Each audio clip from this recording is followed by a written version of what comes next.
Recording in progress.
Thank you. There's no closed session tonight, so we had nothing to report from that. I did want to remind everybody to do the community survey. So that's live on the website, and you'll also be receiving a copy in the mail, and it's going to be very important as we go into the budgeting and planning for next year. And am I okay? Okay. First thing on our agenda tonight then would be actually the approval of the agenda. Are there any questions or comments from the council? All right. Well, I don't know if it's specifically about the agenda, but the minutes. You know, I have no time on Monday to look at minutes, so I count on them being there on Sunday evening. Yes. And I think we're months behind at this point, so I don't know what to do about that. Yeah, I'm sure we'll talk. Let's talk about that. That'll be the next. That's okay. We're almost there though. Okay. Any questions or comments about the agenda? Okay, going to the public. Any public comments about tonight's agenda? All right, then I'll bring it back to the council. Move to approve. Second. All those in favor? Aye. Aye. And then to Councilor Breckenridge's point, we have no minutes to approve tonight. We are 3 months behind, so we'll try to get them out early next time so that everyone has time to kind of review those well in advance. Because I do understand that members of the council work and sometimes it's not easy to catch up on that sort of thing, but we're just got a little over. And as I understand it, everything is 72 hours, not just the announcement of all the materials, it's also 72 hours. So if it's not out, we can't get it Sunday night because it's got to be out for 72 hours. So we need to aim for 72 hours, not My understanding is not piecemeal from 72 hours on something like has to be all out to the public for consumption for 3 days. Yeah, that's a good point. Okay, the next item on our agenda is the council reports and committee assignments. I'll start to my right then, Councilor Tuttle. Right, so I'm part of the RCA. Last meeting, we found out that the director that's been there for 15 years, Matt Marshall, decided to step down. Matt's instrumental in getting the RCA started and all the programs off the ground. He developed a team. He coined, he said himself that is self-sufficient, which allows him to move on to other interests, which is him and his family purchased the moose for really active in the West Haven community there. At that same meeting, there were about 30 to 40 members of the public who voiced their concerns about the Humboldt sawmill biomass plant and asked the RCA to end that contract with biomass plant. They voiced their concern that it was including the air, the Solution area, as well as contributing to global warming. Unfortunately, the RCA contract with Humboldt sawmill will expire in 2030.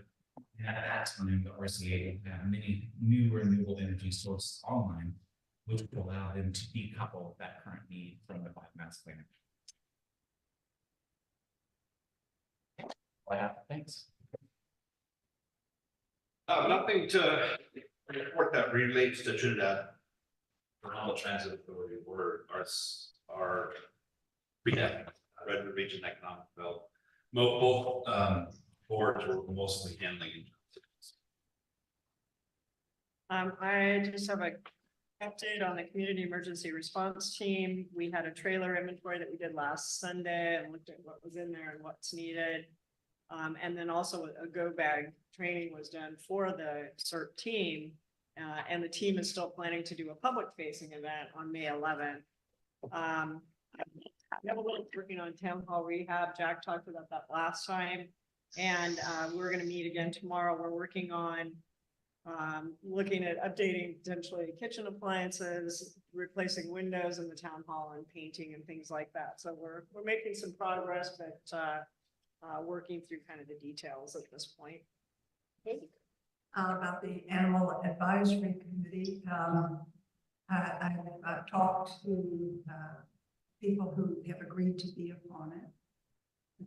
And they're going to, let's see, Andrew Davis, one, and Jackie Hostler-Carmison, and Ted Peace. And then with Jack and me, that makes a nice group.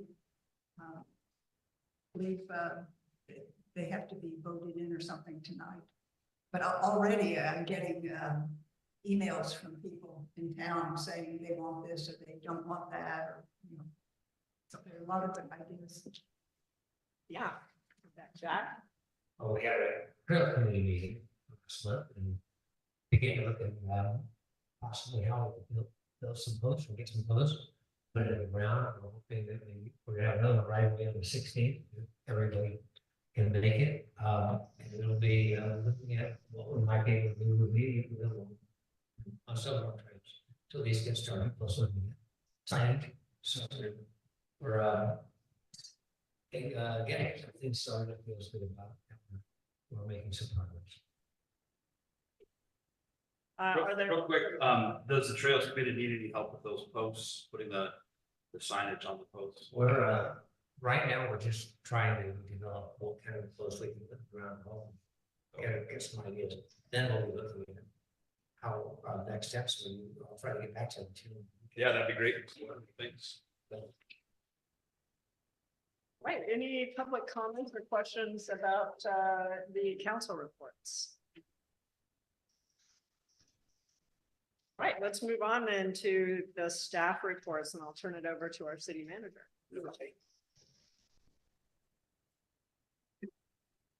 So they had a little bit of a raspy voice. It was much worse over the weekend, and that's why I delayed in being able to get the report. So the report is, first of all, the water tank and pipeline project is meant to begin next week. They're mobilizing by Murphy's. So in that area behind Murphy's. And so hopefully that'll get started, and they'll initially be working on Edward Street to relocate the water pipeline from Van Wyck to Edwards.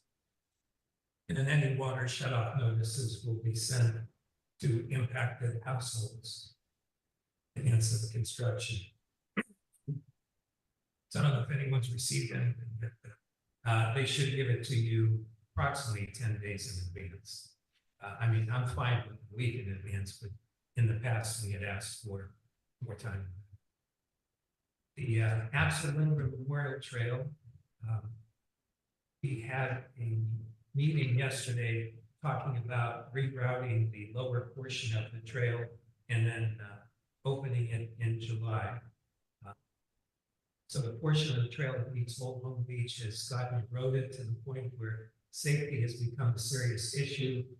It's almost like a vertical drop. And and plus the soil is such that it's getting real traction. So that has led to the earlier than planned rerouting of the trail at the base. So that was originally part of the long-term improvement, was to reroute to the traditional trail. So now we're working, meeting with the Churai management team and Redwood Coast Action Agency was present at the meeting on Monday. Our Public Works is going to be trimming the trail so that RCAA can access the lower portion. And then, so that'll be happening within the next few weeks. They anticipate, without looking at it yet, because we were there on site and we couldn't get down to the portion that they need to clear, but they're hoping they can do it within a few days of when they mobilize. And that's just the clearing portion of it. Then after that, there's an area, we'll try to determine how many areas might have some seepage, but there's at least one area where there is some water where they will probably put some kind of wooden planks so that people can go across that without gathering mud, making the trail even worse. Excuse me. Yes. Eli, did I understand correctly that you're saying that they hope to open the trail by July? Yeah, well, let's say I'm using the words in July, so maybe it might be earlier. But that, Yeah. that is. Yes, yes, July is the plan, exactly, yes. So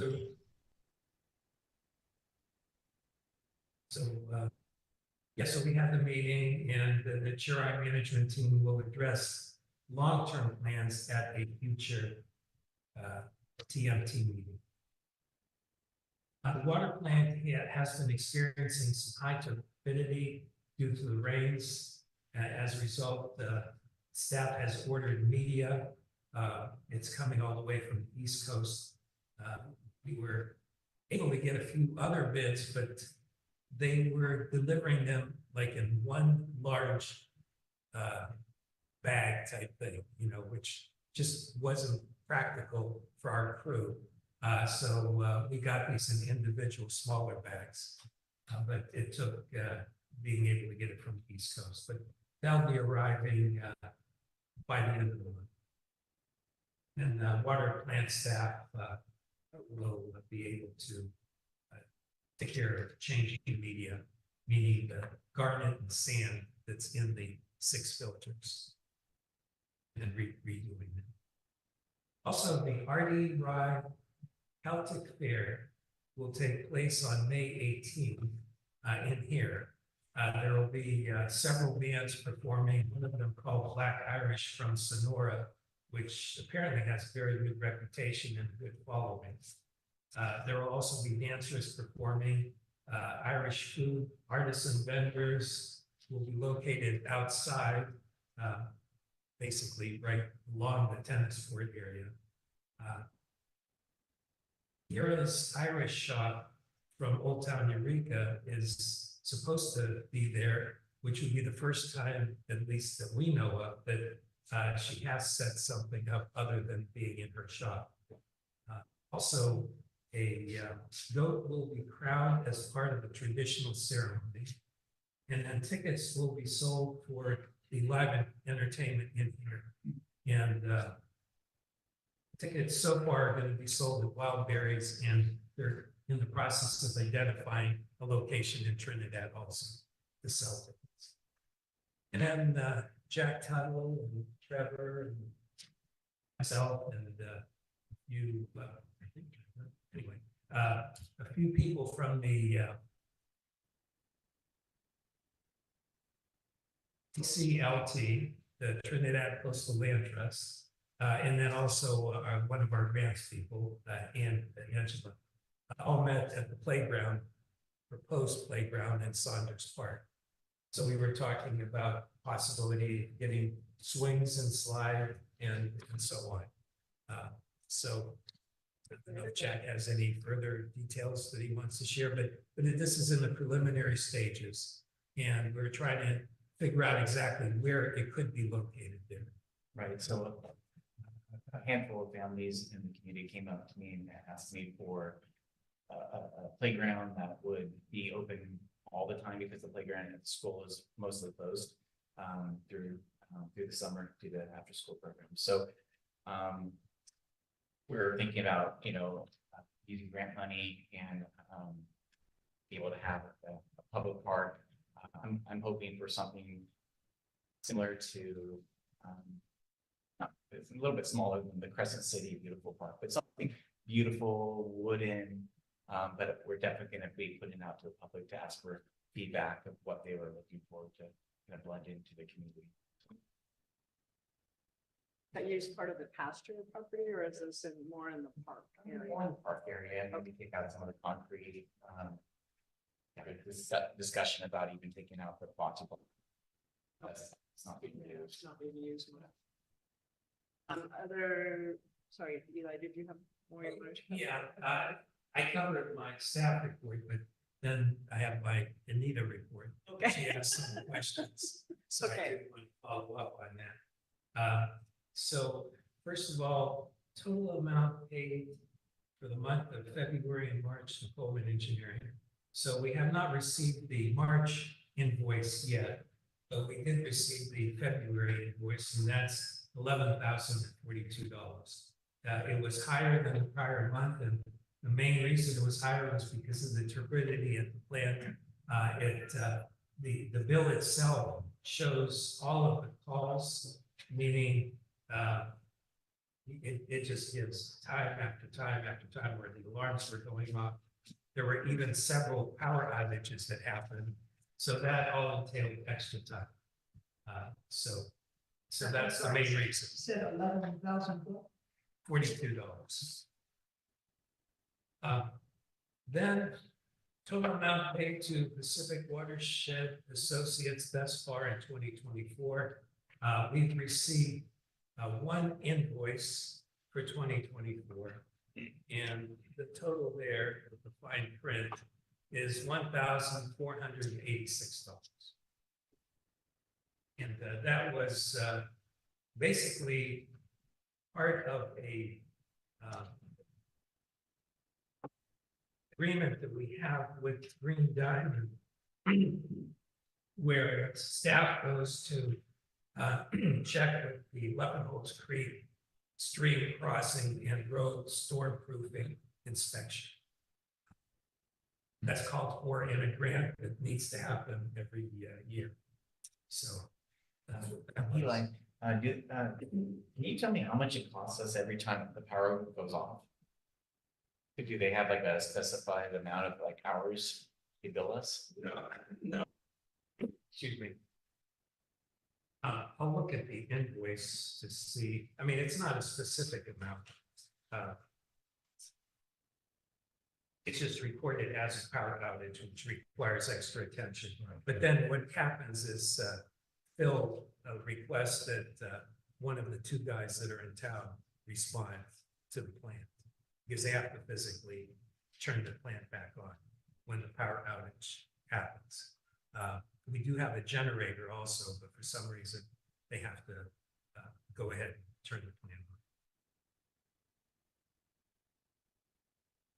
on. And let's see, the third question is in regards to Axel Lindgren Memorial Trail closure, that we had a meeting on April 8th, and I did already indicate that in the staff report. So basically, at the meeting, we had representative from the Churi, two representatives from the UROC, myself, Trevor, and the two people from RCA.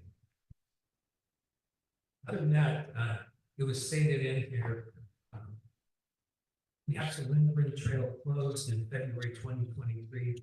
The public was promised monthly updates at the city council meeting. So between February 2023 and May 2023, we gave monthly updates because there was no access to Old Palm Beach. Subsequently, by Memorial Day of 2023, we opened Parker Creek Trail. And then we also made it clear afterwards that the Axel Lindgren Memorial Trail was closed, and we put the signage indicating that it was closed because of the 7th generation restoration project. So there wasn't really any update to have because all it was the trail was closed. So the intent was to have it open by Memorial Day. We have been updating the planning commission regularly, and so staff was going to put like the steps onto the existing trail. But then when we approached the Huron management team, they indicated that it would be wiser to just reroute the trail now, which is part of Watchung land, and at least to have that initial stage. Plus, it'll go right down to a boulder. It'll be easier to access the beach. So it'll be safer, and the existing condition had gotten quite material. So that's my opinion. Eli, one member of the public approached me and wanted to know if we're working together, in other words, with the Yurok tribe and Taz and the Coastal Conservancy and the Coastal Commission and so forth on the TMT. And my understanding is that you have folks from all of those groups attending the meetings, the closed session meetings about the trail situation. Is that correct, that you guys are working together on this? Yeah, when we have our Huron management team meetings, yes, we're working together. We have one representative from the Coastal Conservancy, which is on that team. And then, of course, the city, the Huron, and the Huron. And I guess I would acknowledge also that the Rancheria has in the past asked to be, have a seat at the table at that meeting as well. So I want to just mention that. Okay, questions for, so we don't have Lieutenant McCall, as I understand it, correct? He's on they're out handling some business right now in Trinidad. Yeah. So are there anything you want to add, Eli? And then I'm going to open to questions. I don't know what that was. Drum roll. Let me just say that there was I had a couple of questions. Okay. yeah, let me just note regarding Lieutenant Paul. So this afternoon, actually right around noon, I was driving by the park and ride and happened someone by the vehicle that's been parked there for over a week. So as I passed that, I saw a sheriff's car. So I honked, and then he stopped, and I told him, I says, there is a guy there because we haven't been able to locate a person previous to that. So he went and he talked to him, and then another truck with a trailer pulled up. I don't know if they were related. But either way, hopefully it's being addressed and will be removed soon, so we'll get in. That'd be really good. We were checking to see, this gets convoluted, but there was an attempted burglary weekend before last. And so we were checking with Lieutenant McCall also to make sure that that wasn't that person who was arrested, that wasn't their vehicle. So I'm glad you found out who it really belonged to, and we can get that taken care of. You had something. Yes, could you update me when the traffic study results? Have we got any information from that yet? I have not seen anything, so we haven't received it yet. I saw the Right. across the road. And actually, so all that data was being collected. And then the data will be analyzed by GHD. So once they finish analyzing it, that's when we'll get the report. So it's not going to be immediate because they need to analyze the data. It's not just a matter of printing it and giving it to us. And is that data going to influence what happens on Edwards? Because we're going to get some crosswalks, and what's the Yeah. Edwards crosswalks are still going to go through. separate from the traffic? Right. Do you know when that work begins? This year, it'll be happening this summer. One final thing, the curbs on Edwards up near where it turns into Ocean, they're all crumbled and they're sandbags or whatever's in the bags. What is happening with that?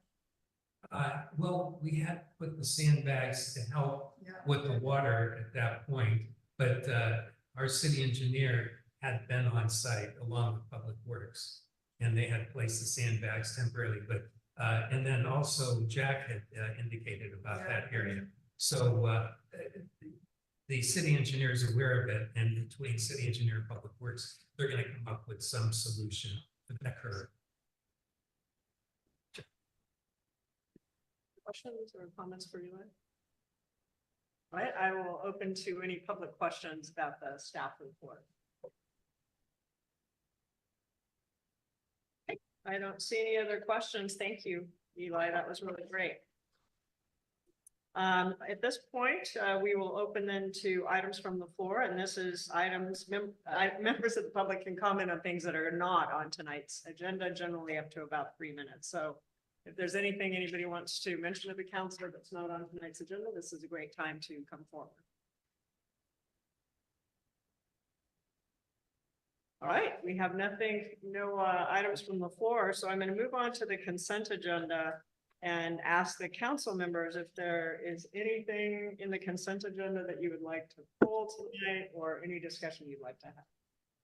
Did I miss something, Ms. Provo? Did you have your hand up?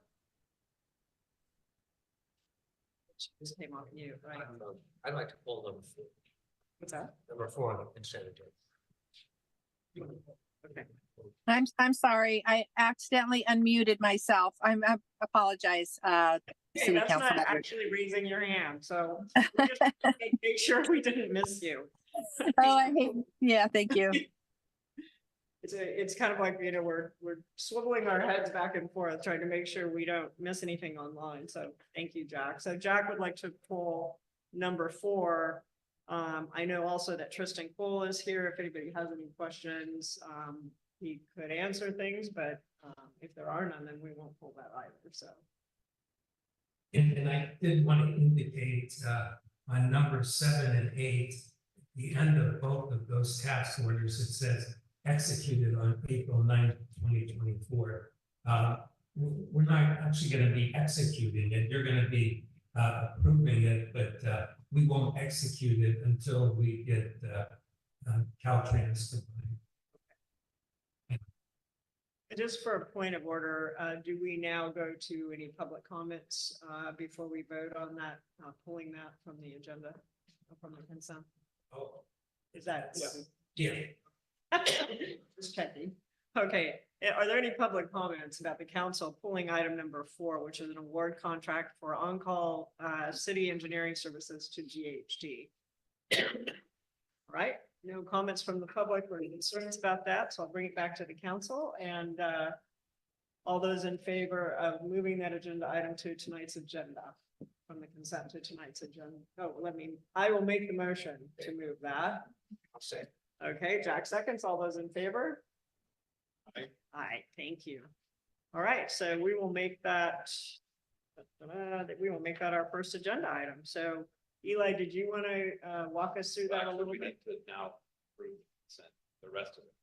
All we did was just pull. Okay. All right, so do we have? I move that we accept the consent agenda after pulling number 4. Okay, Second that. all those in favor? Aye. Aye. All right, I just never do that. Okay. Eli, so if you wouldn't mind, it might take us a minute here to get to the packet page, which I am looking for GHD.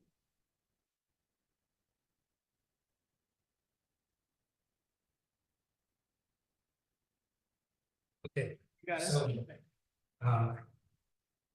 So this is regarding awarding a contract for GHD to provide city engineering services to the city. The professional services agreement is included in the packet. The action today would be simply to award the contract to GHD, who was the low bidder for the city. And not to execute the contract until after Caltrans has approved it. It's in the process of going through steps with Caltrans where they review the contract and they want to make sure that it's consistent with the work that they need to have done. And we're anticipating hopefully by April 26th is their target date that they would complete the review. But either way, the council's action today would be simply to award the contract. But when I execute the contract on behalf of the city, it won't happen until after Caltrans.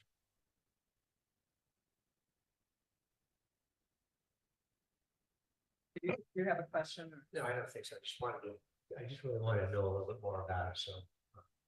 What this. Yeah.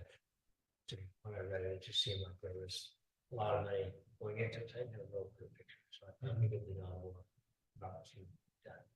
Yeah, in the past, they would have called this like a master agreement. It's initially for a 3-year period, then it could be extended for an additional 2 years. And basically, any services that are provided by GHD, our engineering company, and in any of their employees, that's why each of the employees' pay rate is indicated in there. So Steve Allen is our city engineer, and he does most of the work. But Josh Wolf does traffic work, and there's a number, and then like Patrick Sullivan, Megan Short do work on the water projects. This is, and by the way, for anyone trying to follow along, this is in page 41 in the packet. Does the rate that we're looking at for Steve, specifically for the city engineer, does this represent an increase in the hourly rate, or is it about what we were paying before? It is an increase, but it's still a reduced rate from what they would normally charge for other projects that do not have a contractual agreement. So our contract with GHD gives us a discount from their current rates. Yeah, I saw that in here, the 30%, I think, right? Do you happen to recall what his hourly rate was? What it's, if not, that's okay. We I can don't have it in next front of me. Because it also increases, I think, up to 2.5% a year. So every year it is a little bit different. Okay. Yeah, I was just trying to get a sense. If it was going from like 200 to 300 or something, that would be, significant. If it's Yeah, it's over 2 and less than 3. okay. All right. Well, we might follow up on that. Okay. Other questions or comments for you? All right. Let me go to public comments then. Any questions or comments about this consent agenda item? The contract with GHD. All right, then I'll bring it back to the council now. Since we did vote on the consent agenda before, I assume we need to vote on this item separately. So is there a move to? I'll move to award the contract for on-call engineering services to GHD. I'll second that. Okay, go to the second. All those in favor? Aye. All right, so that will bring us then back to our regularly scheduled program for tonight, which begins with proclaiming May as National Bike Month to promote bicycles as a means of transportation and recreation. And May is Bicycle Month, I believe, nationally, but also in Humboldt County. So we wanted to see if what we wanted to do from a Trinidad perspective around that. So Eli or Abe, anybody want to talk about that or? Proclamation together. No, it was, well, it was a resolution that we've had, but it's something that's been done on at least an annual basis through, promoted by our friends at H. Yeah, I was gonna say that's Colin. Yeah. On track. Yeah, and it was brought to our attention by Jack, who is on HCON. You want to say a few words? No, yeah. So basically, it's a proclamation to declare the month of May as bike month, promoting bicycles and promoting other means of transportation and recreation that are not using electric and or gas powered vehicles. So I'll confess, I may have started this because I mentioned it to Jack and then Jack followed through and the two of us tried to, find out more about it because we thought maybe we could do something in Trinidad and have like one of the bike shops here and, just do something kind of fun for May. And essentially, we've actually talked about it based on over years. They've been links, so we haven't done this the last couple of years, so it's nice. It's nice to come back to. Yeah. And we do have to realize that we're community attracts a lot of bikes up here, especially with the upshot on the week. So it's nice to get our part in. Yeah, and this year it may be more participating with, you know, national and countywide things, but maybe next year, if we can't swing it this year, we would do something in town that would be special.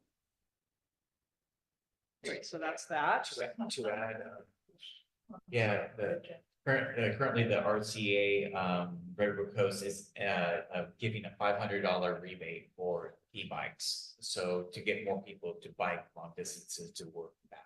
And it's going on. It just started last. Oh, that's cool. Is it eligible for anybody in the? It's, income eligible, but yeah, Yeah, go to the RCA website for rebates and you can apply for that $500.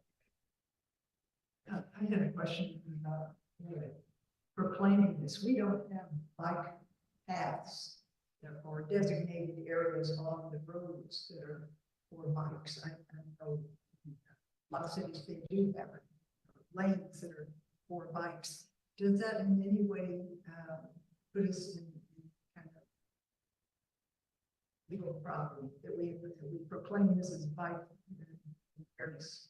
But we have no accommodations for bicycles. So. Yeah, I mean, naturally, bicyclists are supposed to utilize the lane of traffic. And if there is a bike lane, then you use the bike lane, but if not, yeah, well, the only place is actually on Edwards where it's used by pedestrians and bicyclists. And then Gabe is an avid biker. I don't know if you want to, I mean, is that accurate? Yes. Okay. good. Very avid. Yeah, but I mean, as far as her question that, you know, because we don't have the designated bike lanes, then you just use the regular lane and then you're off to the side. Yeah, can you talk about Edwards Street, the bike? Just talking Anywhere. in general. Anywhere in the city, I just said that at least we have something on Edwards. Was the question if we're in jeopardy at all? Or Yeah, because we're proclaiming it's bike month and as in y'all come, but we have no accommodations and we have no bike racks for box or. Yeah. or I pathways. don't think it compromises the city's ability to welcome cyclists. In fact, I think that just looking out the window every day, as we all probably see people enjoy Trinidad, I think they probably feel it's much safer than maybe even some other communities like around it, but it's something that's been talked about, and it might come up again. Edward Street as being an alternate to Van Wyck for a while, you know, how we share that road, but I think any real pitfalls to not having bike lanes in Trinidad. I think the speed limits are all nice, kind enough, gentle enough speed that shared road is pretty. And Trevor's here, our planner, so she might have some good notes to add in comparison to other cities. Yeah, not that I know of. I mean, you know, it is legal for bikes to use the same lane as vehicles. And I'll add that there's a lot of biking. This is a pretty safe place, just easy place to, because it's just not enough cars, even in summers. It's not a very dangerous place to bike it. If you're at a little bit careful, you're not gonna get hurt. It's nothing like the worry about lights and all this, lots of cars and having a place where people are coming in driveways and businesses. This is a pretty easy place to ride around. So I get comfortable with what's smart. In fact, I'd rather not have one. Bike lanes and marks all the number streets if possible. I've seen cities that are really encouraging bikes where they have like a bike maintaining safe station where there's tools that are attached to a board so people can actually fix their bikes. I mean, my bike is broken. I need to take it to Arcata to fix it, but maybe if we had something local here to blow up our tires and fix it ourselves, that might encourage more people to actually ride their bikes they have. Yeah, we did have a recreation grant. I think we're using it all for the tennis court and pickleball court, but if we had any spare money, maybe we could do something around bikes or bike racks. All right, any public comments or questions about declaring May Bike Month in Trinidad? All right, no. Actually, I just have one more. The only thing I would add, I mean, I'm not saying to rewrite the proclamations worded very well, but with increased encouragement to ride bikes, I believe we should also say something in there about motorists, pay extra special attention in May, because bikes are really hard to see, right? If you're biking to Trinidad, you've come on the highway or some other way. So I would just, if we can, add a sentence about, increased attention to looking out for bikes during May. That would kind of have the whole picture. Other than that, I would move to approve this proclamation. Right, and I will second with that addition of traffic safety. All those in favor? Aye. Okay, passes unanimously. Happy biking, everyone. All right, next up is the discussion decision update regarding, I guess it's really more of a discussion update and taking public comment on Van Wyck Trail temporary closure and progress report regarding actions taken to reopen the trail and or develop alternate pedestrian access. Should I turn this over to Trevor? Yep. Okay, Trevor, you're. Good evening. Probably most of you are familiar with some of this history, but yeah, I think the city council first directed GHG to go find a grant to repair the trail in 2010. And they got a big grant from Caltrans to do a multimodal trail with a big retaining wall. That project became unpalatable to the public, various parties for various reasons. We looked at some alternatives back then, including sidewalks and improvements on Edward Street. But eventually kind of ran out of time to flesh those out a little bit better. And so at that point, but the trail is not what was and is not in a condition where it can be reopened safely for the public. And cities and insurance cooperative has made that pretty clear to the city that they won't provide liability coverage. Trail needs to be closed. Part of that is because it has some man-made improvements, including more retaining wall railings, so that affects some of the liability protections for the city that occur for trails. So the planning commission in 2020 approved the 6-month closure of that trail to allow the city more time to consider options. That decision was appealed to the Coastal Commission, which really should have negated the city's action. But because of the condition of the trail and because they wanted the city to look at options, they did not force the city's hand on that. And so it was allowed to remain closed. And then of course, COVID hit and sort of lost momentum working on that project. And we worked on other projects since trail projects since then. So sort of went by the wayside until the Coastal Commission picked it back up again last summer. So for the appeal, the first step for the Coastal Commission's appeal is to decide if the appeal has merit. And so they did that at their September 23rd hearing. They found no substantial issue with the city's temporary closure. But the Coastal Commission themselves made it very clear that public access is regionally significant. Trinidad is an important access point, coastal access point. So to take steps to so since then, the city has been meeting monthly with Coastal Commission staff, finding alternatives. Both looking at trail repairs, trail realignments, as well as improvements to Edward Street. And those things aren't necessarily mutually exclusive. We've been doing that at a staff level and contemplating alternatives. It's also one of the complicating factors is that it's culturally sensitive in that area. And so both the Yurok tribe and the TAS have requested that trail be closed, and they have continued to assert that that's that's their stance. And even coastal commission staff have, you know, they've kind of had internal discussions with their staff of their chain of command. And yeah, it seems like at this point, staff would support closure of the current, permanent closure of the current coastal commission itself, you know, doesn't always vote the staff recommendation. But anyway, that's where we're at. And we have met with the trail management team. There was also a consensus there that you know, it's really not feasible or appropriate to repair. So, and then our 6-month closure ran out in March, so I took that back to plan.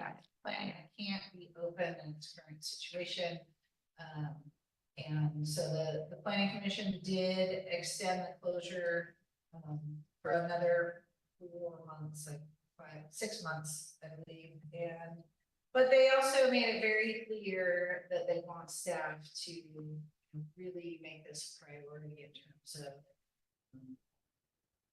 taking steps to mitigate the trail closure. We also met with coastal commission staff at our monthly meeting this Monday.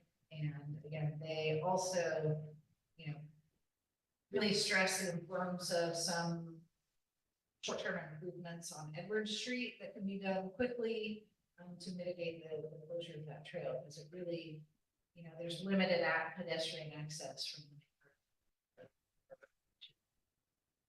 significant issue. So, and then also the public at the planning commission meeting also, you know, felt very strongly that they want public input into the various options. So that's the intent of tonight, is to kind of give a summary of the things that we've been discussing and some of the pros and cons of each one.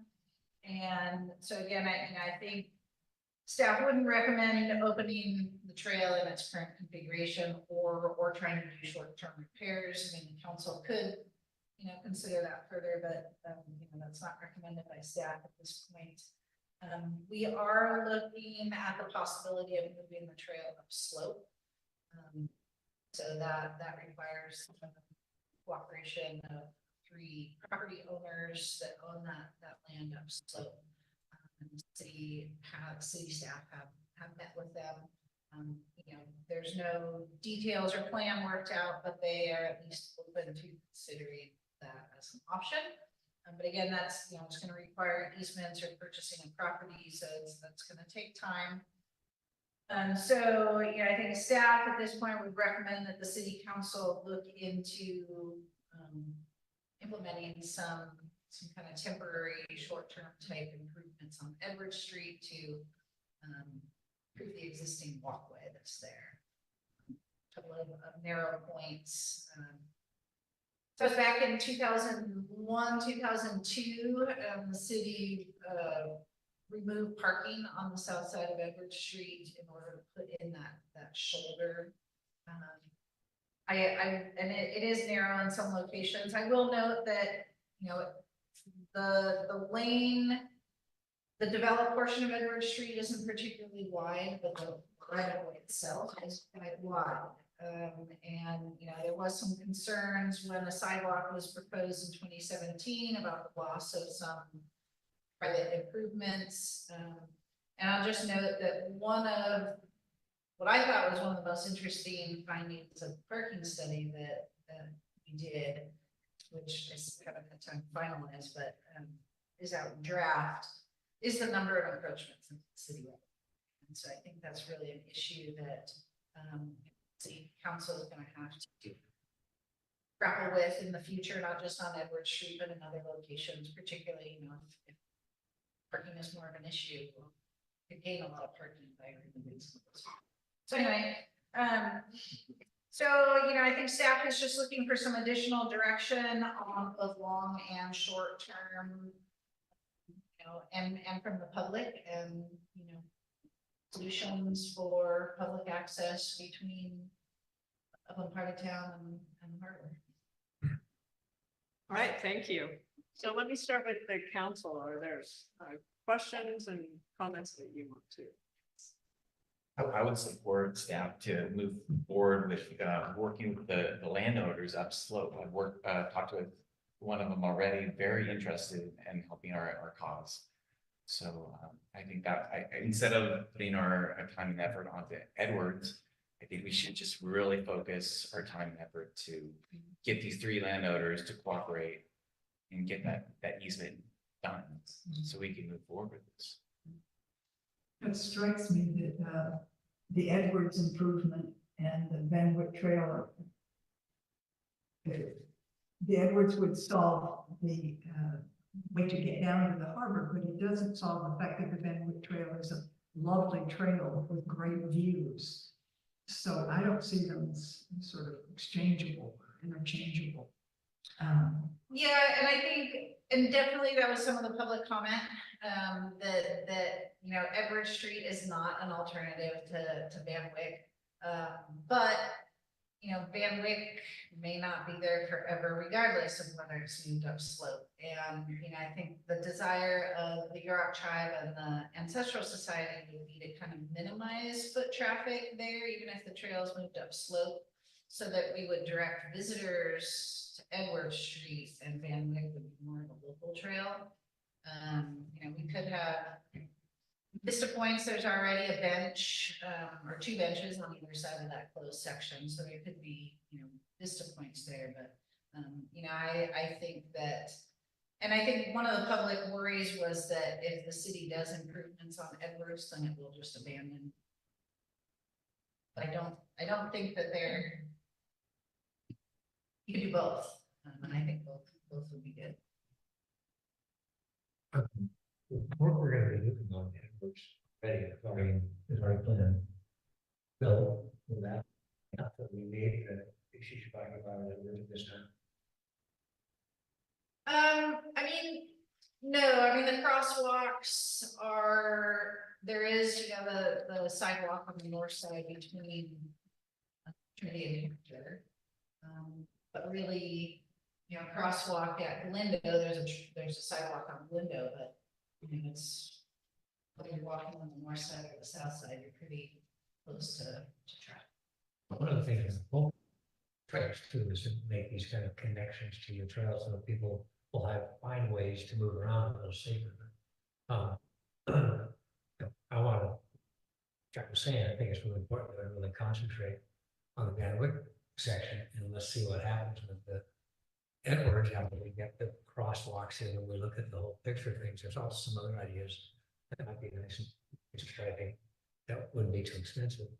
That might, I would think that would alleviate a lot of the problems. And I guess the thing, do you have any information on how many people have been hit by cars or injured on Edward Street in the past years?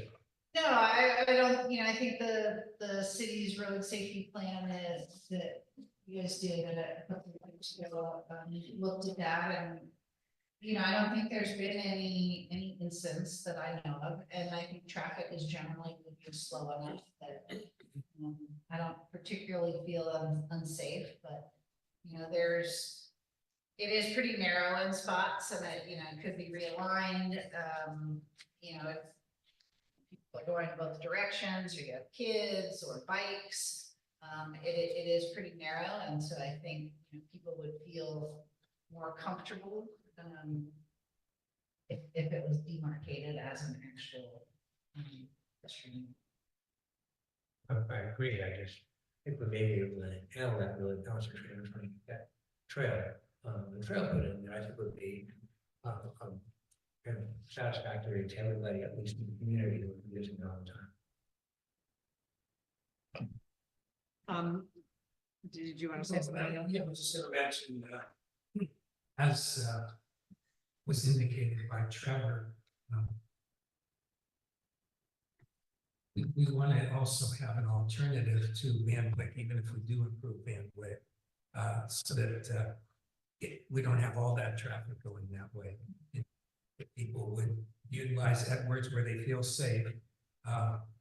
So a section that's between Trinity and Hector there is that sidewalk on the north side.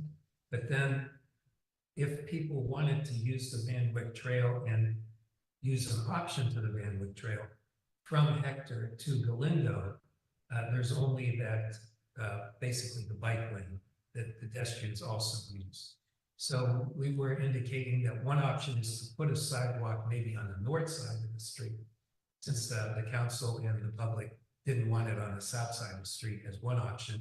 The other option is to take where that bike lane is, and in the staff report, some pictures that were shown by Trevor indicate ways where we could make it a little bit safer to help separate the traffic, or at least help the traffic identify and realize that this is a dedicated area, so that they can hopefully stay away from merging into where people are walking.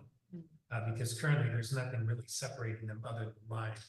And as we know, a lot of times people sort of weave as they're driving.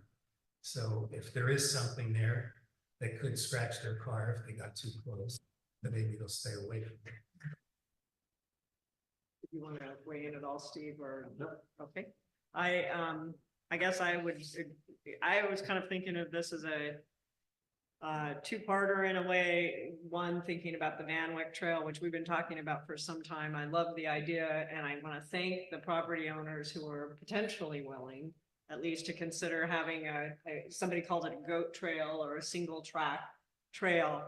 I guess my recommendation would be no signage to either divert or direct people to that trail, because the locals will know it's there. And if we put a sign that says go this other way, then people are just going to say, oh, okay, well then I'm going to go on this trail. So if the goal is just kind of keep it more local and informal, then that would be my recommendation. I think continuing to look at Edwards, I kind of had my notes that, we should continue to, we need to fix the boardwalk. So we're working on that. We're adding the crosswalks already. And then, yes, I mean, personally, my personal opinion is I would be in favor of a sidewalk.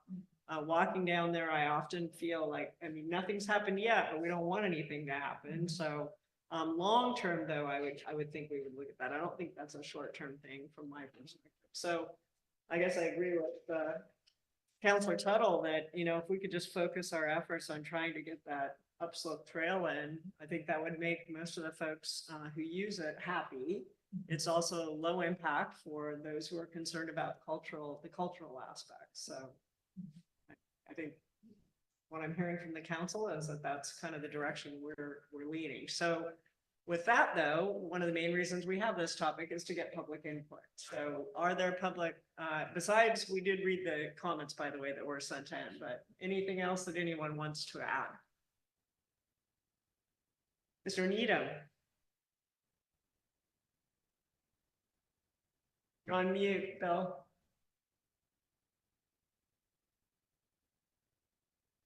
Mr. Needham, can you hear us? Okay, when he maybe. Oh, I got unmuted here. I was having a problem. I apologize.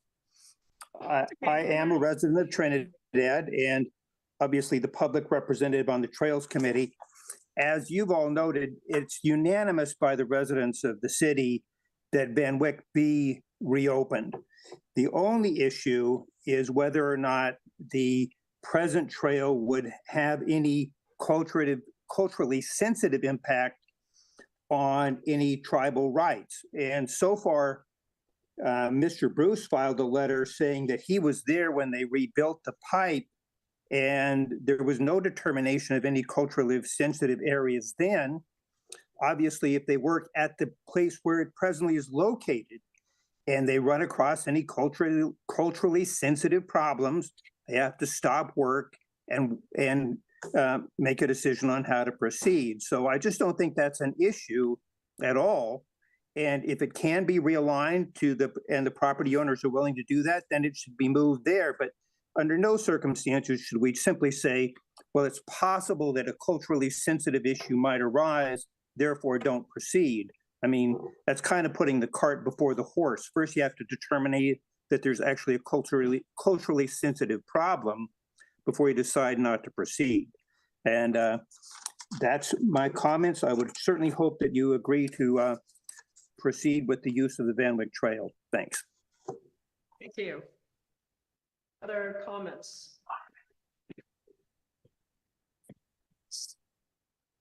Okay, Tristan and then Mrs. Hostler-Coniston. Thanks. I guess, well, thank you all. I'm glad to hear that it seems like the council is pretty much on board with the reroute of the trail. I mean, we had a lengthy discussion at the planning commission meeting, if you guys didn't watch that or tune into that. And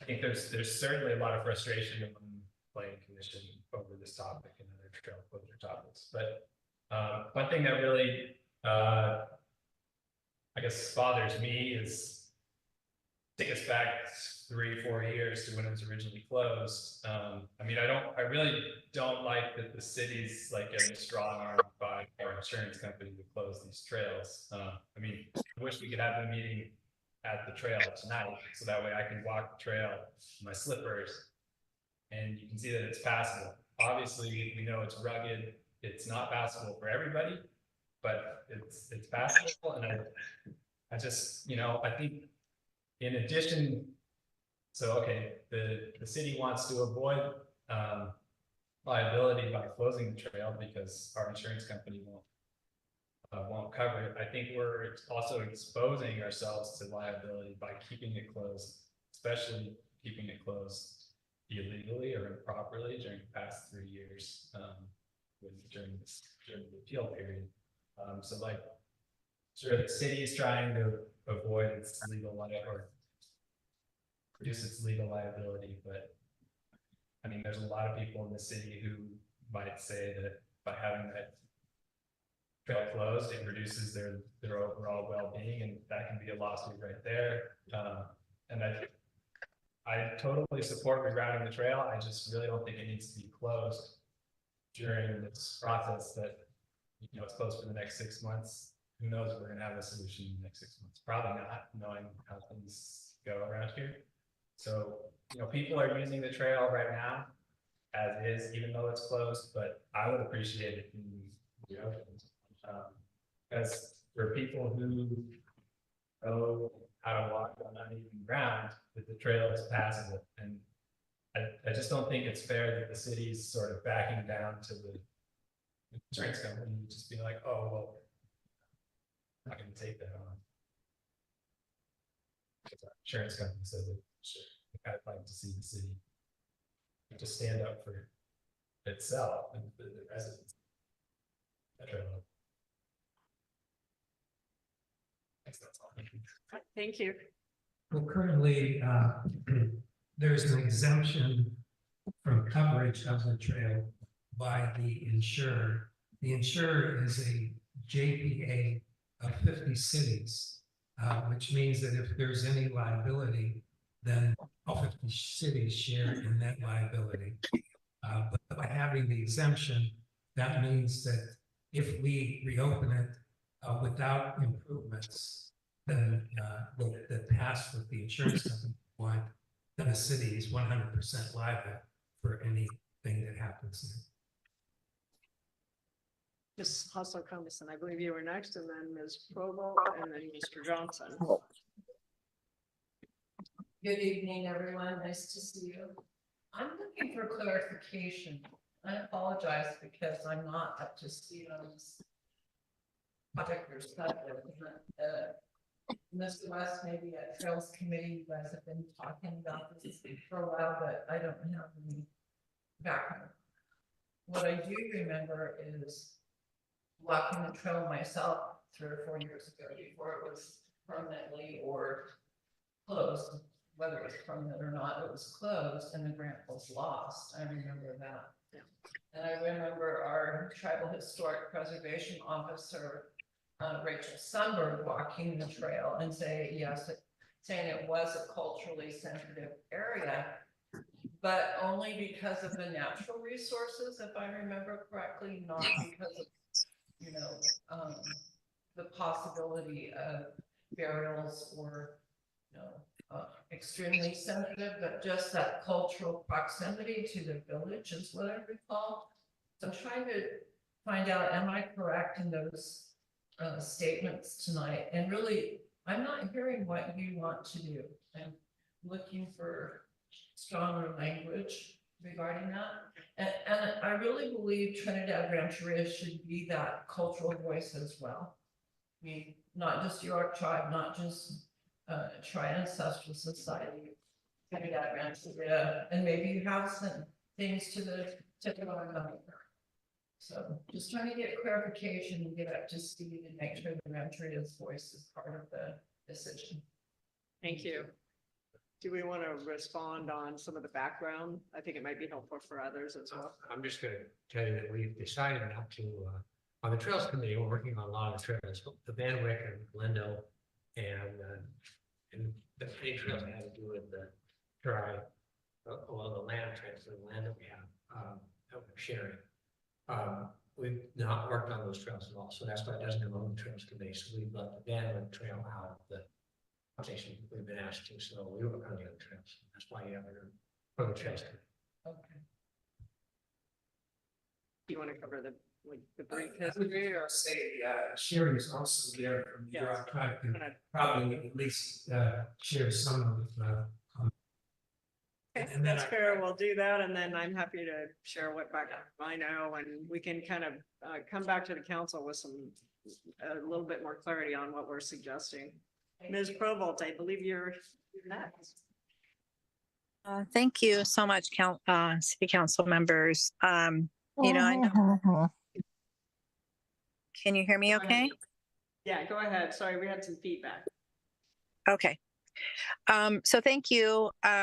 Appreciate this conversation, and I know it's been a long process for the city and the public community and cultural leaders to try to find a resolution to mitigate this situation. As the York Tribe, we've recommend keeping it closed for many reasons. But just recently, I was walking the trail with Eli, and we were looking at the Axel Lindgren Trail, and then we walked down to the Van Wyck Trail, and it continues to slide there. And I guess my question to the council is that, what's the long-term plan for all this erosion? These trails are sliding, and right by the Axel Lindgren Trail, there was a little footpath, as you call it, or a goat path, that went from kind of a parking lot over to the cement slab, and that has failed like 4 feet. It's slid. So the long-term, assessment of these trails and the land sliding, I think, has to be a priority for the city. It won't be long if we don't address it with the drainage and the runoff. We might be looking at some road conditions. That little trail, that path trail that was up by the old lighthouse slab, like I said, it slid, 3 or 4 feet, and that's not far from the road. So we need to start thinking long term of, how we're going to address erosion on the hillsides in Trinidad. So thank you for allowing me to say that comment. Thank you. I'd like to respond to that, Ms. Provolt. At the coastal resiliency workshop that we housed here in the town hall, I don't know, a month or so ago, that exact topic was raised, and that feedback was collected by the folks that are doing that project to identify areas, like you say, that are prone to erosion, and start working on alternative routes to the coast in areas that are more stable. A lot of times these trails show up because it was the path of least resistance at the time, and then it just sort of stayed put. And because these areas are known to be failing, especially the last several years with the rains, so at least the folks that are building the recommendations for the coastal resiliency are aware of that, and are gonna sort of highlight that in the part of the resiliency plan that talks about access, to identify stable areas and intentionally and preemptively reroute the trail so that we continue to have coastal access, but in an area that's not just gonna fail with patchwork. So I just want to share that that is out there sort of in the, and I do encourage folks to go to the final coastal resiliency workshop. I think it's in June. I'm not sure, but that's when we'll hear these final comments. So I just want to add that. And Cheryl, I was just going to comment that Rachel Duclos is one of the 3 property owners, and she's present here. This afternoon, we met for an hour. We walked along the trail. We talked about, the fact that the current condition is not feasible, and about possibly going upslope. Her and the other property owners have had concerns about exactly where that trail would go, because that is on their property. And and one of the main concerns is the height of the person walking across there. So I mean, if people are just walking, it probably, be a detriment to their property value. And so, there may be another way that it could be done, but we want to make sure that if there is another way, that it is acceptable by all the interests, and I don't know, Rachel, if you want to weigh in anything regarding our discussion, because I just want to make sure that it's clear that it's not just simply going upslope, but we want to make sure that if we do reroute it, that we're working with the property owners and we find a way that's amenable to them as well. We have to, it's up to you if you'd like. Yeah. Nice to meet you. Yes, please.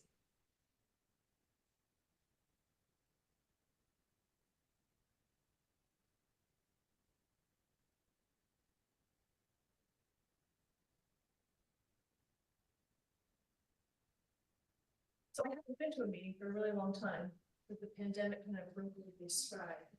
But I've come up, every few months now, and I've been in a long-term discussions with the city about the trail. Even way back when I bought my house in 2016. So I actually have a question, and I would like to weigh in.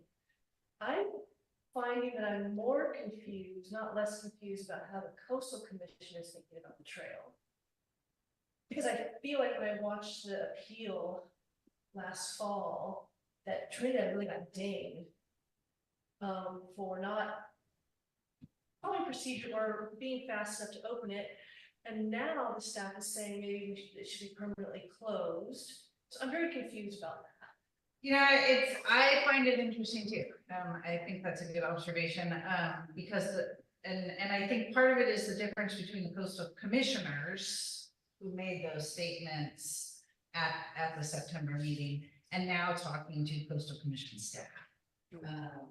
I think, there has been more of an emphasis in, state and public agencies to be more concerned about, environmental justice and equity issues. And, I think same with the Galindo Trail, there has been an evolution in Coastal Commission staff over that trail. And it appears at the staff level, there's an evolution on the Dam Wick as well. And again, they've taken it up, I think, all the way to the executive director in terms of having this conversation about cultural resources and trails. And I'm sure, this is an issue that's statewide. It's not just Trinidad. So I'm sure they're taking that into consideration. So yeah, it's been interesting, and they haven't put anything in writing. They haven't made any official statements, and that is not what the Coastal Commission itself has said. So I think it's an evolving. I'm in conversation a lot with my other 2 neighbors that kind of touch the trail, and we are very much in agreement about what we'd like to see and how we support the trail. But I can only speak for myself tonight. Okay. So we want to see the trail open. actually, so all of us have really very long-term relationships with Trinidad. I was just telling Eli today that I've crossed over into my 50th anniversary of coming to Trinidad since I was a kid. And I know Eric and Jesse, that it's like decades of relationship with the city of Trinidad. We all remember the trail even from before we owned our properties, actually. We don't, and I should say, I don't want to do anything, and this is, it's very deeply uncomfortable as a property owner to agree to something that then kind of hurts the Chari Ancestral Society and the Yurok. That's very deeply uncomfortable for me and the other homeowners. I'm also deeply uncomfortable with the idea of coming up on grade. So the idea of upslope, ever since I've understood upslope from the 2016 days, and this is before I knew anything about the cultural sensitivity of the area. When I first bought the house, I didn't know anything about the situation, all of the different opinions about the trail. I always thought we'd push back into the slope, because what that does is replicates what the trail was like when I bought the house, which meant that people would use the trail kind of on and off all day. Not a lot of people actually, but I would kind of see people from the chest up. They'd come from each end of the more stable part of Van Wyck and kind of go down. And I always assumed that we're going to repair the trail and I would be an easement or a sale of land. We're pushing back into the slope to kind of replicate what that looked like before.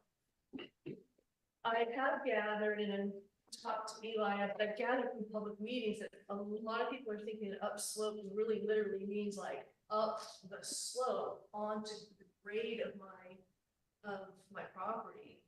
And that makes me deeply uncomfortable, because at that point, first of all, that's like way more feet into in my property than what I thought we might do. But it also, once it's on the flat part, it actually starts to make me nervous, not only just my own quality of life at the end of the trail. Now people are like up onto my backyard. It's flat, and now there's no real way to keep people from drifting farther into the property. I see. Yeah. So when it's not flat, there's no sense. People are just kind of walking on the trail, enjoying the view and passing by the house. When it's flat, now I get nervous about people sitting down. I get nervous of like to have a picnic because there's a bench nearby. I get nervous about people with like their dogs. Right. I know it's our best efforts to keep the dogs on the leash, but I get nervous about people then hanging out with their dogs. And then it becomes, I just get a little bit more nervous. And it sounds like what we owe the property owners, if we agreed that this would be a next step to explore, is we would need to develop some sort of design drawings or engineering or what have you, right? I mean, I'm assuming that staff has thought that if we did move ahead, that would be the next step, to show exactly what it would look like, where it would be, you know, and then the public and the property owners first, and then the public would weigh in on whether that was feasible. Is that kind of what the next steps would be, you guys, or? Yeah, ideally, but in addition to that, we have to take, all of the voices, which would be Yes. the native community. Yes. Of And course. and so far, all we've gotten that would come close to that was like a goat tree. So that's not quite the same. You have to try to figure out I guess I'm just which. saying that, it's going to be difficult. It may be difficult for property owners or the tribal entities or the public to weigh in too much because we're just calling it a goat trail or upslope.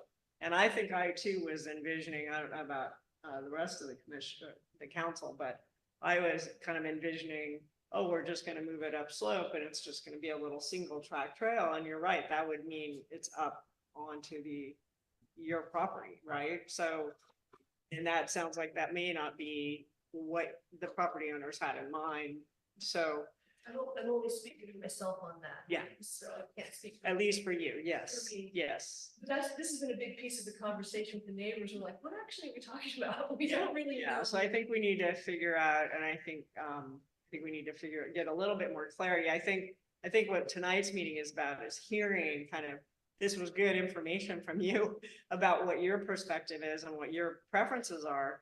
And then from a council perspective, we're kind of exploring like what would be a direction that we would give staff. Like no decisions are going to be made tonight, like we're building a trail or we're not building a trail or what have you. We're just exploring, kind of hearing from everyone and then deciding what we would maybe recommend staff do as the next step, if that makes sense. So And I don't know if that's helpful, but I'm also hoping there is a solution for the continuing erosion. You know, we Yes. talked today about doing armament from the bottom of Old Home Beach, because it's a matter of time. You upslope, push into the bank. It's a matter of time before it just continues to kind of. It continues to go down. Yeah. Yeah. So Councilor Ladwig is correct. The coastal resiliency project is, we had some conversations, I think last meeting. I don't know if you were there, Steve, I think so. We had some conversations about both shoring up at the top and shoring up at the bottom. So things like gabions and so forth, protecting the toe of the slope. And everybody from the community that was there was able to give, kind of their input on what they'd like to see. And so there's a lot of opportunity for that. I know Ms. Carmison was there and looking around to see who else, but yeah, so we've got some good input, I think. Anything else that you want to add or that we should be thinking about? Thank you so much for just giving us the opportunity to hear what's going on with your property. I've been talking to Eric Fishman as well, and he's really excited about maybe doing it with he has a community garden right next to your house. He's my neighbor, and he was sharing that interest. He's like, you're going to do great tonight, and he's happy you're here. Would you be interested in doing like a small little picket fence to have that protection?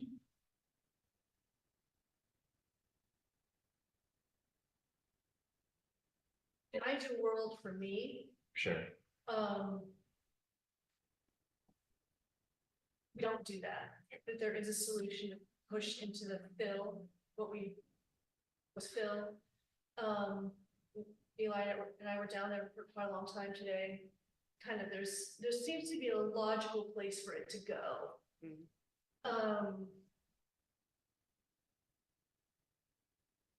If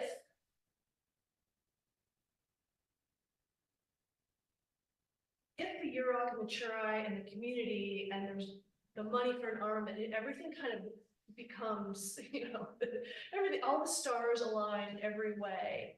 I'm not going to hold up a trail for that reason.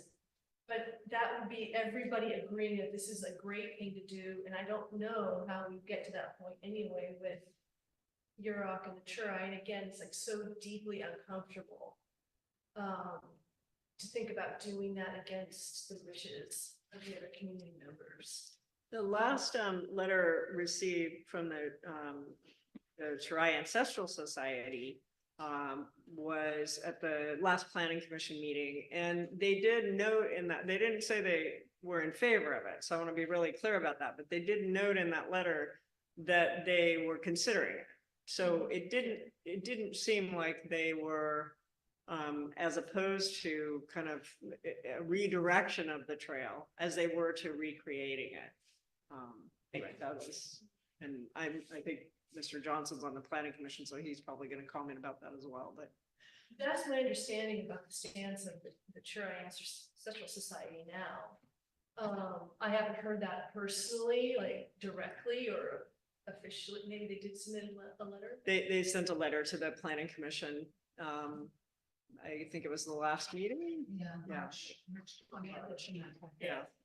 We can add that. We can circulate that if anybody. I can send it to you via email if you'd like. I mean, I know, well, for me, things shift, and and you're not gonna try, are okay with the trail.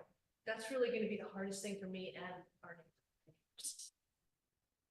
And I'm sure they appreciate that consideration, so. Yeah. But again, if all the stars align, if all the opinions shift, if there is a design that everybody, community, my neighbors, I would love to see the armament. That would be amazing because I think that, that allows a lot, there's concerns about not just a new trail then being kind of eroded over some short term. But my understanding is that the TRI also would like to see an armament because then it protects the cultural resources that are on that slope that continue to slide. Yeah. So all the stars align. I am not going to be the one hold out. But I really don't want to come up on grade. I do want to be really honest with that. I don't think there's any reason to to not share my opinion tonight. I don't want to come up on grade. Okay. Okay, well, that's good to know. Other questions? Is there options instead of going into the soil, which is culturally sensitive, to have a bridge, like some type of bridge Yeah. that you could just lay on? I think we've talked about it. I mean, over the I- years, I have to say, with the Van Wyck Trail, which, I mean, to Trevor's point, started in 2010. The planning commission approved grant funding. The city council said they'd prefer not to take the grant funding. And we've had so many different explorations of different kind of, I mean, it's not to say we shouldn't revisit it. It's just that It is, we've looked at a lot of different. I mean, it'll be really interesting to see what the coastal resiliency plan comes up with. It's a significant issue, but it is a hugely complicated and difficult issue. The feasibility of doing any armoring, there's no access down there. So I mean, the expenses, the feasibility, but then you lose the beach with sea level rise. So there's always, it's not, there's nothing in the short term. Yes, I think the slides are moving faster than we can move on. But anyway, We're talking about a bridge. We were talking about a bridge on the trail. On the trail. Trail, yeah. And that's one thing that's been suggested, and Steve, you were on the council at the time, I believe. My recollection is that the community felt strongly that we shouldn't over-engineer, and they wanted a very light touch. I mean, that was the feedback I think we all got at the time. To span a bridge across all of this unsteady area would be such a great span that the abutments on either end of the bridge would be many, many, many feet into the soil. Because that's the stuff that's moving, right? If you put a bridge there, it's just gonna be on the beach in a few years. So they had to expand it, and now you're talking about, I think it was 150 feet, my number. Yeah, I can't remember. But it was much bigger than could be a light touch. Like a piling, basically. Yeah. 50-foot piling. So when Rachel and I were walking there and talking, and her configuration, I have a very good idea of what she thought could work. Okay. When she said pushing back into the slope, which I could share with our city engineer and come up with some kind of a design that basically would be a lighter touch, but at the same time, something that would work. I think a design concept would go a long way. I mean, what I hear everybody saying is they're kind of in favor of light touch, although there were some questions about kind of the history and so forth. And then the property owners could decide whether or not that would work for them or not. And, if it doesn't, that's their prerogative. So. Anything else you want to add? Good to, look at one that cuts, that pushes into the hillside, and then maybe another one that's the at-grade goat trail, but with vegetation or fence. Two options just to look at. Yeah, I think that makes sense. So sort of the light touch and the goat trail, for lack of a better way to put it, options. Let's hold the Shed is very important for Yeah. all three properties. And you know, what Trevor's just saying, you know, with the, you know, fence, with the shrubs or whatever, you know, because whatever it is, it has to be very minimal. Because otherwise it'll start blocking their views. All right, I want- There used to be like 10 feet of blackberry brambles at the end of the property. If you put those back and nobody will sit down next to the trail. Say that's definitely a good, good fence material. Edible fence. Yeah, thank you very, very much. We really appreciate it. Mr. Johnson, you've had your hand up for a bit. Would you like to weigh in? Well, thank you very much. I appreciate this conversation tonight. Actually, I think Tristan Cole covered much of what I was going to say. If you have not had an opportunity to read the transcript from the last the Planning Commission meeting, I think you could get a real sense of the frustration from not only the planning commissioners who have to continually approve this temporary closure, and as well as some of the frustration that was shown and displayed by the public.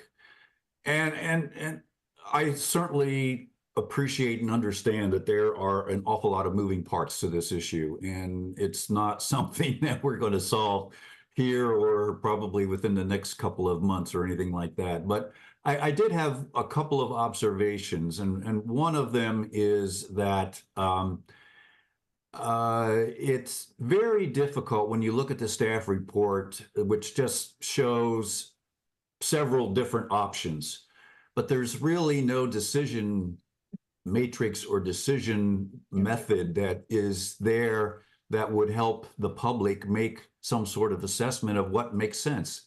And what I'm referring to, I guess, is to a certain extent that as I think some people have already mentioned tonight, having some very simple sketches to show what some of these options look like would be very useful, and perhaps even having some very rare, raw numbers of cost impacts for each of these options. It's very difficult to just take a look at these on a piece of paper and say, this is the one that makes the most sense. Because there are cost issues, there are cultural issues, there are property issues. Obviously, the public is got a lot of comments about this.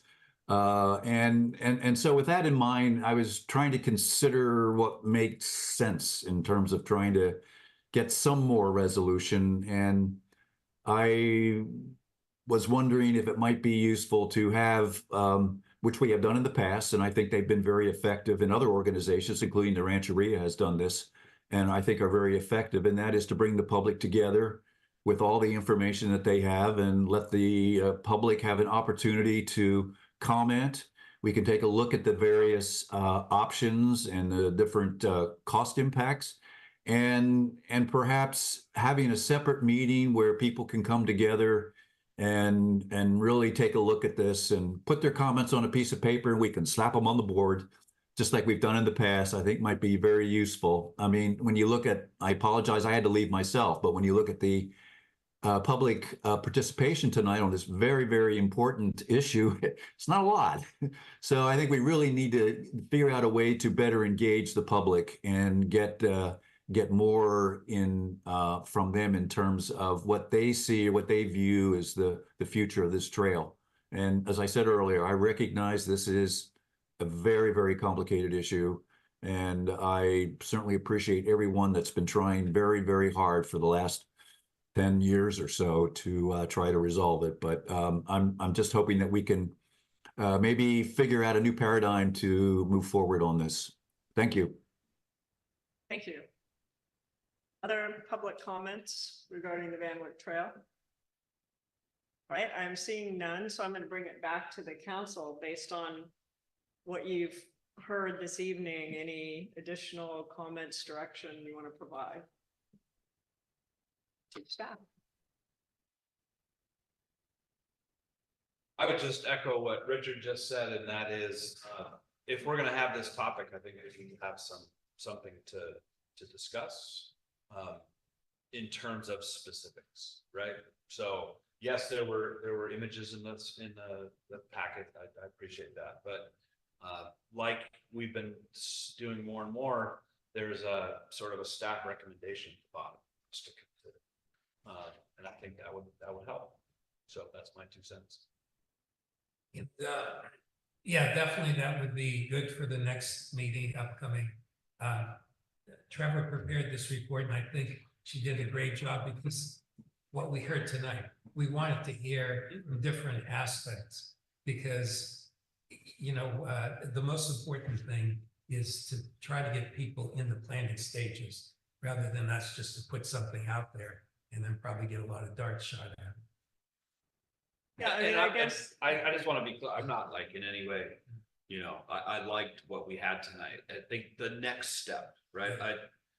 Because there's a lot of change in everybody, it's nice to have that historical perspective. And I think moving forward, right, hearing from the people who are actually affected by this, if you and your neighbors could come together and say, here's what we're willing to consider, right? Because if the only consideration is something that is just simply outside of your comfort zone, then we don't have to keep talking about it, right? Because I hear you, right? I would not want someone walking in full view in front of my, you know, my view, right? I remember the days of, you know, the little gopher head kind of walking through the Van Wyck Trail and like, oh, I wonder what those people see up there. Just my head, right? So if that's not an option, then let's just not talk about it anymore, right? Let's come with some real hard, like, this is a step we've taken.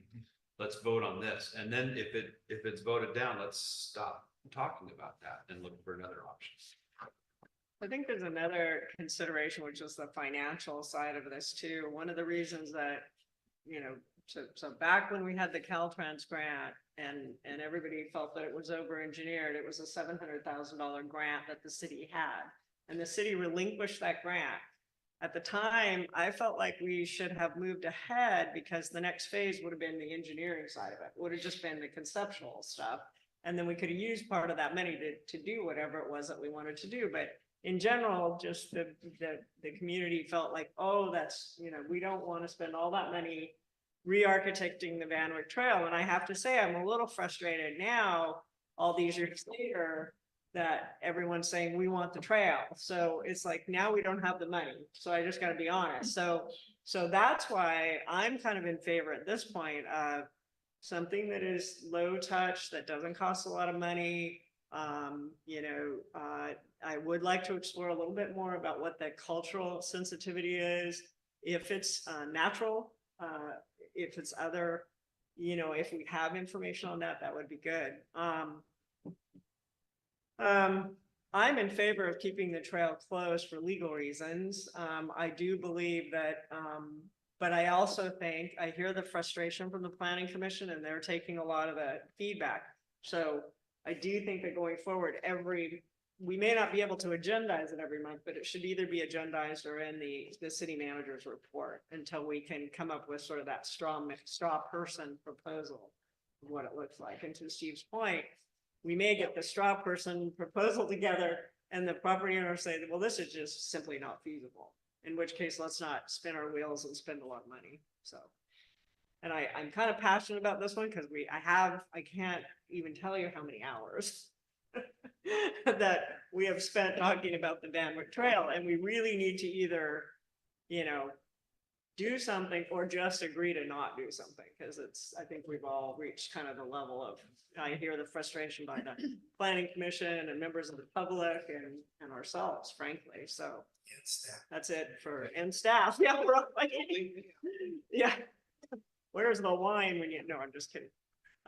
Okay, so I And then think. also, if we could get, I really appreciate the language that Ms. Hosser asked for, because I think that will help us. I think there's right now almost a hesitancy to say what it is without knowing what it is, right? So if we could get the reports from the heritage folks, from Rancheria, from Iraq, whoever has contributed over time, and that way we know exactly what we're doing. So we can have a lot of that before, right? I think it's oral. Is it? Okay. Yeah, I don't think there's. Well, then perhaps we could get something for us that is sort of, this is the stance. And I know I've read it before, and I'm not good at searching through old minutes from old meetings. So I know it's out there. I think that would really help everyone wrap their heads around what we're talking. Could a current letter be requested? Pardon? Could a current letter be requested for the next meeting? Whatever format it is, I think it would be nice for us to not have to rely on certainly my memory. And just so that we have something like, this is the status, this is what was said at the time of a previous project or whatever it is, so that we're not just speculating. Because I think with the change of people so over time, we lose that. And if it's oral, right, then we lose that. And so let's get it in the public record for this discussion. This also comes. Like there were letters 3 or 4 years ago, and it was kind of a large project. Yeah. I'll concentrate on my rate. Yeah. Search your archives and see. I know I've read them, Jackie. Yeah. I just don't have But them. we're happy to Yeah. send a new letter as well. That would be good for everyone. Yeah. Yeah. I think that's a really good point you're making, that go back to that project at that time, because that's when I think we got most of the feedback. And I think it's I really probably- valuable to see a letter dated 2016, so that we know that this is not a new topic. Right? And if it's still relevant, I believe that holds a lot of value or adds a lot of value to that document.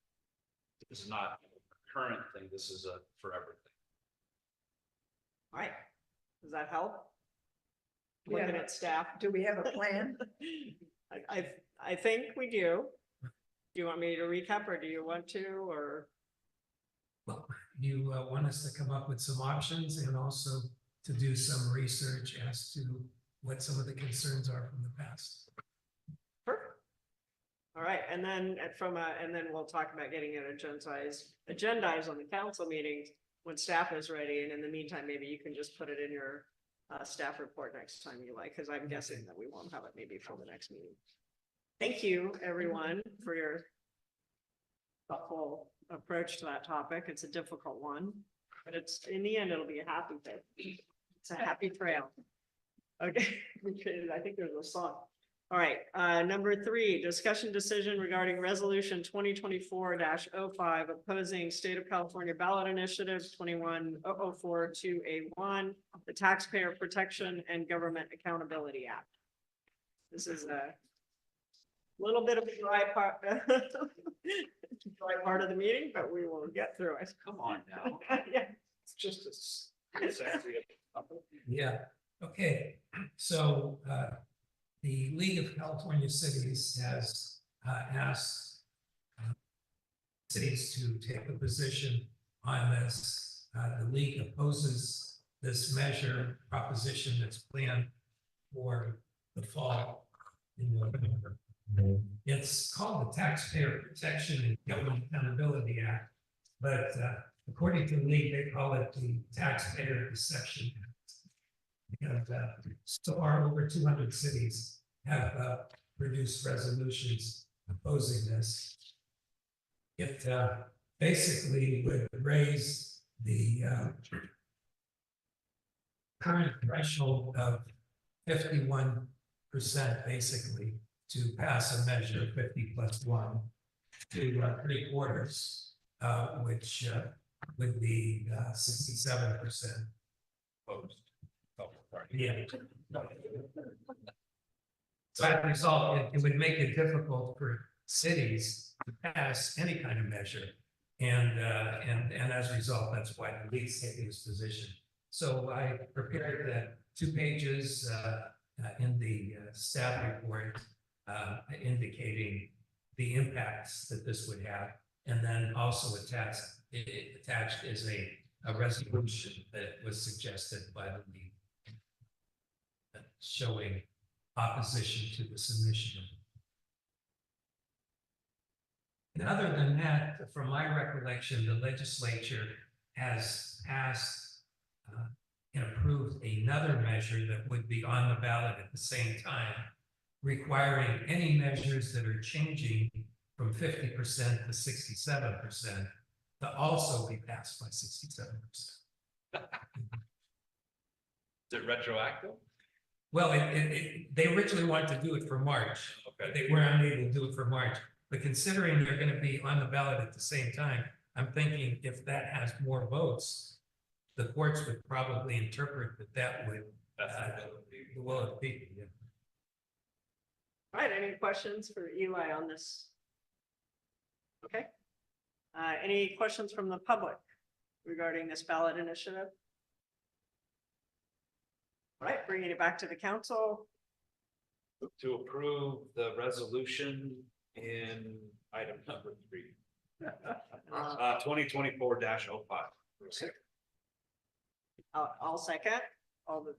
Or was you second? I didn't hear it. Okay, Jack, Jack wants to second. Jack second. I don't care. Somebody's gonna say. All those in favor? Aye. Aye. Thank you. Sorry, I just didn't hear you. Quiet.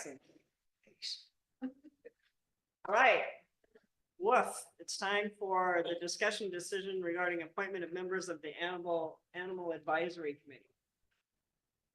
So, do you want me to turn it to Katie or Eli? Yeah, actually, let me start with turning Okay. over to Katie. Okay. So, at the prior meeting in March, the council approved the Animal Advisory Committee. And in that membership, Katie Breckenridge became the chair, Jack Tuttle the vice chair. And indication there was that we wanted to have 3 other members. And one of the positions that was created was to have a representative from the rancheria, since they own the harbor and they have a lot of issues with animals down there as well. So Jackie, who's present here, has indicated that she would be willing to serve on the committee. Ted Pease, who was officially bitten by a dog. And as a result, unfortunately, because of that encounter, he definitely should be on the committee. And then Andrew Davis, who is a resident of the city, has also expressed an interest. Katie was able to contact all 3 individuals and get their consensus to be on the committee. The indication was that we wanted to have either a letter of interest or to have them present. So from my understanding from Katie, Ted Pease has indicated in an email, Andrew Davis is available online and Jackie is present here. I'll turn it over to Katie to see if there's anything else you need to add. And nothing substantial, just that I'm looking forward to getting the committee going. And I think it's going to be ultimately helpful and a lot of fun too. So it won't just be about aggressive dogs. We'll see what else we can do. I like a lot of fun also, which means that we want happily ever after rather than people being hospitalized and put in jail. Yeah. Do we, let me go in order then to see if any of the folks who are volunteering would like to say anything. So I'll give you that option if you'd like to. Jackie, would you like to comment? If it's possible to have an alternative, or an alternate person if I'm out of town, and I'm traveling on a week or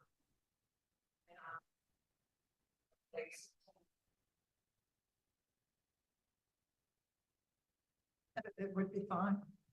Just, if we know who it is, we can either communicate with you and then you pass it or directly with them. Should we put in a resolution or designee just to make it clear for everybody? I can send a formal letter with who the alternate would be.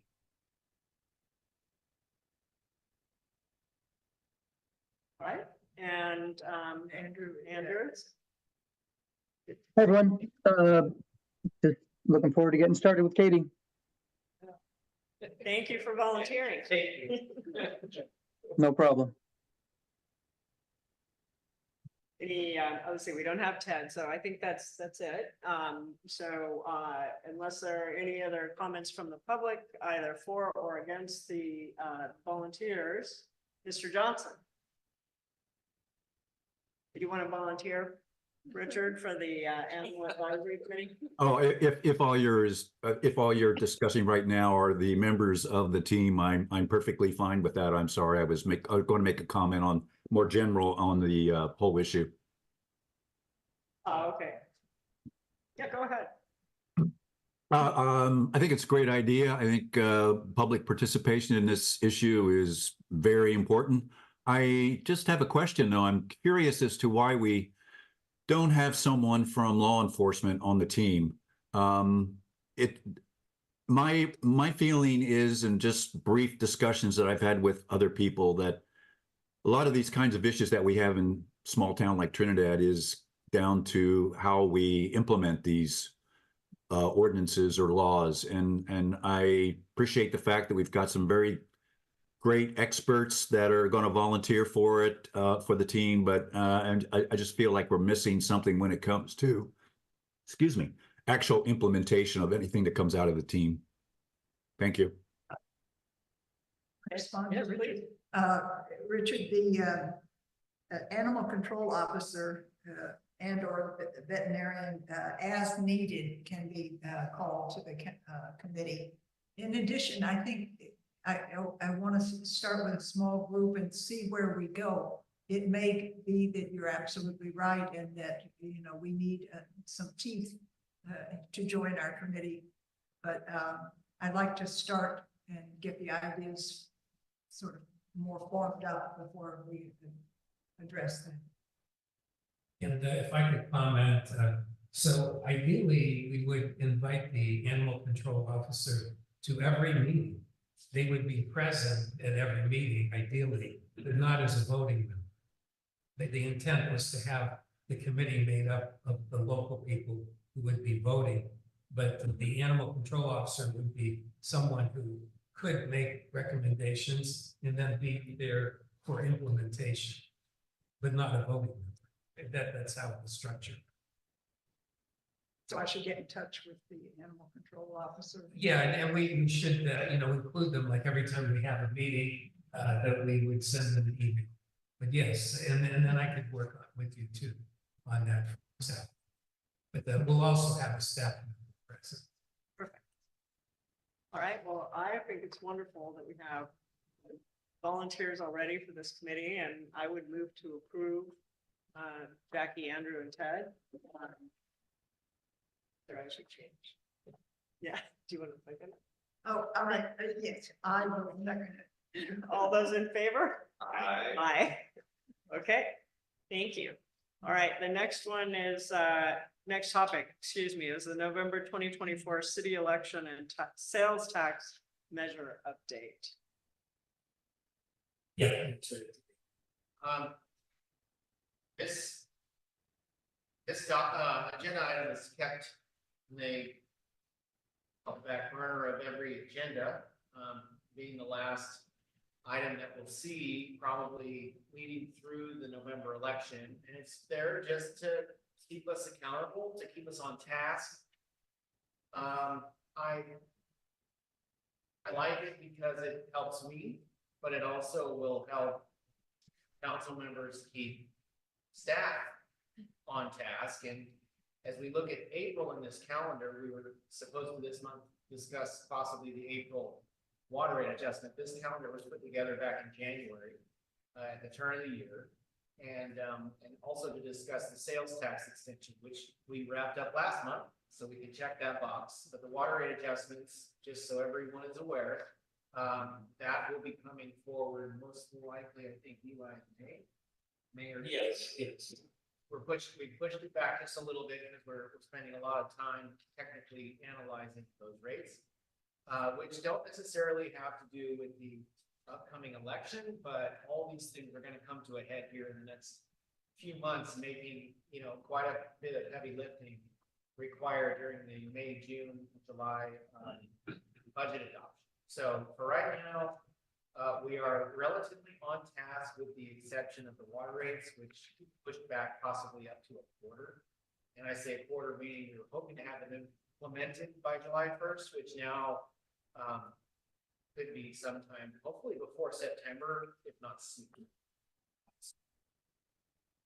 Next month, as you can see from the list, we've got a resolution calling for the general election that will be before you, a resolution calling for an election on the sales tax before you, and then we'll be digging into the budget and talking about water rates. So this meeting was kind of gentle. And the next couple of meetings might be a little thicker in terms of what we're asking of the council to wrap their heads around. So just something to consider. I believe I have a vacation coming up. Yeah. I feel like homecoming. Yeah. So no action required, I'm just joking. presentation and All right, any questions for Dave? Okay, any public comments? All right, back to the council. Thank you for the update, Gabe. Look forward to that. I think it's going to be an interesting discussion. Seriously. Future agenda items. I want to tee up the general plan for a discussion. Just what's the latest on the different elements and the status. We haven't talked about it for quite a while, and I realized the other day that it's kind of slipped our focus a little bit. I'd like I don't know if there's anything new or whatnot, but closed session update on our litigation.